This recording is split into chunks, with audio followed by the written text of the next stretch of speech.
Hey, what's up folks, how's it going? This is Waj. Hope you guys are all doing well, and in this video we're going to be doing a full review of the Logitech G502 Spectrum. This is basically an RGB version of the very popular G502 Proteus that we got to review a number of years ago, and we're going to take a look at the differences between the original G502 and the Spectrum to see whether it's worth the $10 to $15 difference. And without any further ado, let's get right into the full review and find out if it's worth owning.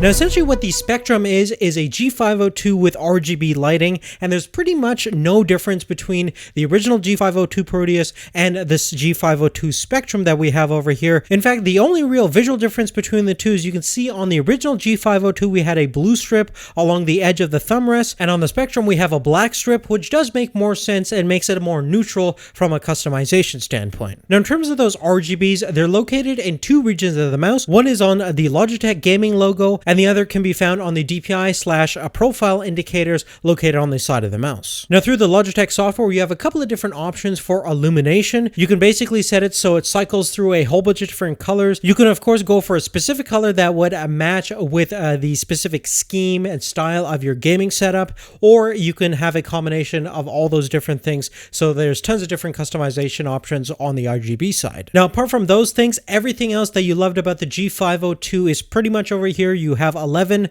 fully mechanical programmable switches which feel very crisp and precise to use. I love the ergonomics of the mouse. It's really nicely proportioned. I especially like the thumb rest that Logitech designed. In terms of the optical performance, you have the exact same sensor as the original G502, so you can select from settings ranging from 200 all the way up to 12,000 DPI, which is pretty darn insane. And just like the original, the Spectrum is absolutely fantastic in terms of its tracking performance. You can basically cater to whatever type of gaming style you prefer. If you like high sensitivity, low sensitivity, no matter what type of games you play, this can pretty much handle any kind of PC gaming application you can throw at it. Of course, if you play a lot of shooters, thankfully you still have that sniper button on the side of the mouse, which can downshift your DPI in order to get more precise with your sniping capabilities. Furthermore, you still have the ability to control your balance and weight of the mouse, since you have up to 5 3.6 gram weights where you can distribute the weight in a specific area of the mouse or make it lighter, heavier,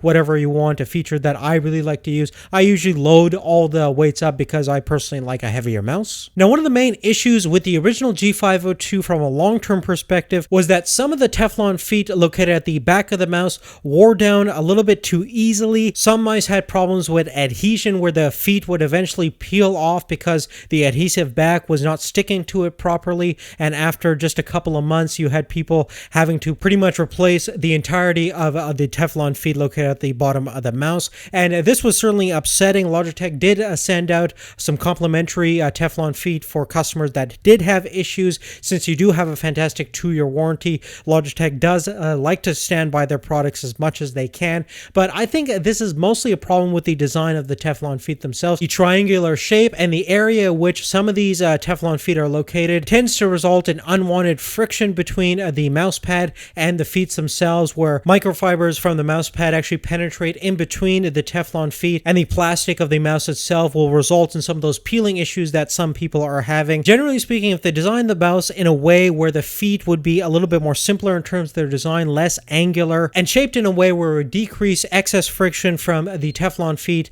to the mouse pad itself. Now the Spectrum isn't really any different from the original G502 in terms of its feet design. Logitech has certainly addressed the issue and is making sure that their quality control from a manufacturing standpoint is as high as possible in order to maintain a level of quality that people should expect with their products. Now at this point, the Spectrum just came out. I haven't had a lot of time to test out its durability, but it's my daily driver right now, and I'm gonna basically keep you guys posted if I have any issues with the feet themselves or any durability issues after a couple of months. So definitely check back to my Twitter every once in a while if you're not following me already. Now the real question is the Spectrum worth the $10 to $15 extra on top of the original G502? Now, if you already own a G502 or a gaming mouse that you're happy with, definitely not worth upgrading. But if you're in the market for a new gaming mouse and you want one with RGB lighting and tons of different customization options, one that's really comfortable, definitely check out the Spectrum. I think it's definitely worth the extra couple of bucks on top of the G502 with these RGB LEDs, especially if you want some customization options and you have a fancy fancy rig and you want to get a mouse that will go with that rig, and perhaps you already have a keyboard that has RGB lighting, so it's definitely a perfect choice for those of you guys out there that want those features. But really, other than that, guys, that's really it. Give us a thumbs up if you like this video. Definitely like to thank Logitech for giving us the opportunity to review the Spectrum on such a timely notice. We really couldn't thank them enough. Without them, this wouldn't be possible. But thanks again for watching. Thanks again for your support. We'll see you later. Take care.